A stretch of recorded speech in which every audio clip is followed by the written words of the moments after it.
গড়কাপ্তানি বিভাগ বা লোক নিৰ্মাণ বিভাগ ফৰেষ্ট ডিপাৰ্টমেণ্ট সব ডিপাৰ্টমেণ্টবিলাক মই দেখিছোঁ হিমন্ত বিশ্ব শৰ্মাৰ ৰিটায়াৰ্ড অফিচাৰবিলাক দি চলায়। কেলে চলায়? কাৰণ যিটো কমিশ্যন সংগ্ৰহ কৰিব লাগে, এই ৰিটায়াৰ্ড অফিচাৰবিলাকৰ জৰিয়তে যদি কমিশ্যনটো সংগ্ৰহ কৰে, সব কামৰ পৰা যে কমিশ্যন সংগ্ৰহ কৰে, ৰিটায়াৰ্ড অফিচাৰজনৰ জৰিয়তে যদি কমিশ্যনটো সংগ্ৰহ কৰে, তেওঁ বিশ্বাসী যিহেতু তেওঁৰ লগত সম্পৰ্ক আগতে মানে লেনাদেনা আছে, গতিকে সেই মানুহবিলাকক তেওঁ সদায় এনেকৈ নিজৰ ডিপাৰ্টমেণ্টত ৰাখি থয়। ফৰেষ্ট ডিপাৰ্টমেণ্টত যেনেকৈ MK যাদৱ, আপোনাৰ কি ক'লে এজন সেন, তাৰপিছত হিৰণময় সেন আৰু বিভূতি শইকীয়া, এইবিলাক হ'ল 5 বছৰ 6 বছৰ ৰিটায়াৰ কৰি এতিয়া তেওঁলোকে সন্ন্যাস ল'ব লাগিছিলে, তেওঁলোকে নিজৰ ঘৰত আৰাম ল'ব লাগিছিলে। কিন্তু হিমন্ত বিশ্ব শৰ্মাই এতিয়াৰ যিবিলাক চিফ ইঞ্জিনিয়াৰ, এতিয়াৰ যিবিলাকে মানে একচুৱেলি কাম কৰিব লাগে, নতুন মানুহ, নতুন ব্যক্তি, সেই মানুহবিলাকক দায়িত্ব অৰ্পণ নকৰি এতিয়া কি কৰে, এতিয়া সম্পূৰ্ণৰূপে মানে পুৰণা মানুহবিলাকক দায়িত্ব অৰ্পণ কৰি যাতে ডিপাৰ্টমেণ্টৰ কমিশ্যনটো ভালকৈ লুটি থাকিব পাৰে, তেওঁ বিশ্বাসী অফিচাৰৰ জৰিয়তে এই ব্যৱস্থাটো কৰিছে। গতিকে মই ভাবোঁ যে এইটো হ'ল হিমন্ত বিশ্ব শৰ্মাৰ লুটাৰ এটা প্ৰধান বুদ্ধি, যে ৰিটায়াৰ্ড অফিচাৰক পইচা তুলিবলৈ দিয়ে।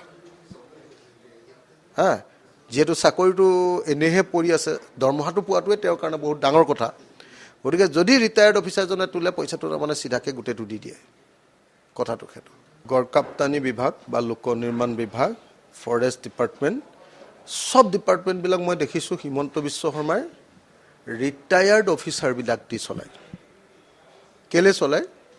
কাৰণ যিটো কমিশ্যন সংগ্ৰহ কৰিব লাগে, এই ৰিটায়াৰ্ড অফিচাৰবিলাকৰ জৰিয়তে যদি কমিশ্যনটো সংগ্ৰহ কৰে, সব কামৰ পৰা যে কমিশ্যন সংগ্ৰহ কৰে, ৰিটায়াৰ্ড অফিচাৰজনৰ জৰিয়তে যদি কমিশ্যনটো সংগ্ৰহ কৰে, তেওঁ বিশ্বাসী যিহেতু তেওঁৰ লগত সম্পৰ্ক আগতে মানে লেনাদেনা আছে, গতিকে সেই মানুহবিলাকক তেওঁ সদায় এনেকৈ নিজৰ ডিপাৰ্টমেণ্টত ৰাখি থয়। ফৰেষ্ট ডিপাৰ্টমেণ্টত যেনেকৈ MK যাদৱ, আপোনাৰ কি ক'লে এজন সেন, তাৰপিছত হিৰণময় সেন আৰু বিভূতি শইকীয়া, এইবিলাক হ'ল 5 বছৰ 6 বছৰ ৰিটায়াৰ কৰি এতিয়া তেওঁলোকে সন্ন্যাস ল'ব লাগিছিলে, তেওঁলোকে নিজৰ ঘৰত আৰাম ল'ব লাগিছিলে। কিন্তু হিমন্ত বিশ্ব শৰ্মাই এতিয়াৰ যিবিলাক চিফ ইঞ্জিনিয়াৰ, এতিয়াৰ যিবিলাকে মানে একচুৱেলি কাম কৰিব লাগে, নতুন মানুহ, নতুন ব্যক্তি, সেই মানুহবিলাকক দায়িত্ব অৰ্পণ নকৰি এতিয়া কি কৰে, এতিয়া সম্পূৰ্ণৰূপে মানে পুৰণা মানুহবিলাকক দায়িত্ব অৰ্পণ কৰি যাতে ডিপাৰ্টমেণ্টৰ কমিশ্যনটো ভালকৈ লুটি থাকিব পাৰে, তেওঁ বিশ্বাসী অফিচাৰৰ জৰিয়তে এই ব্যৱস্থাটো কৰিছে। গতিকে মই ভাবোঁ যে এইটো হ'ল হিমন্ত বিশ্ব শৰ্মাৰ লুটাৰ এটা প্ৰধান বুদ্ধি, যে ৰিটায়াৰ্ড অফিচাৰক পইচা তুলিবলৈ দিয়ে। যিহেতু চাকৰিটো এনেহে পৰি আছে, দৰমহাটো পোৱাটোৱে তেওঁৰ কাৰণে বহুত ডাঙৰ কথা। গতিকে যদি ৰিটায়াৰ্ড অফিচাৰজনে তোলে, পইচাটো তাৰমানে চিধাকৈ গোটেইটো দি দিয়ে, কথাটো সেইটো।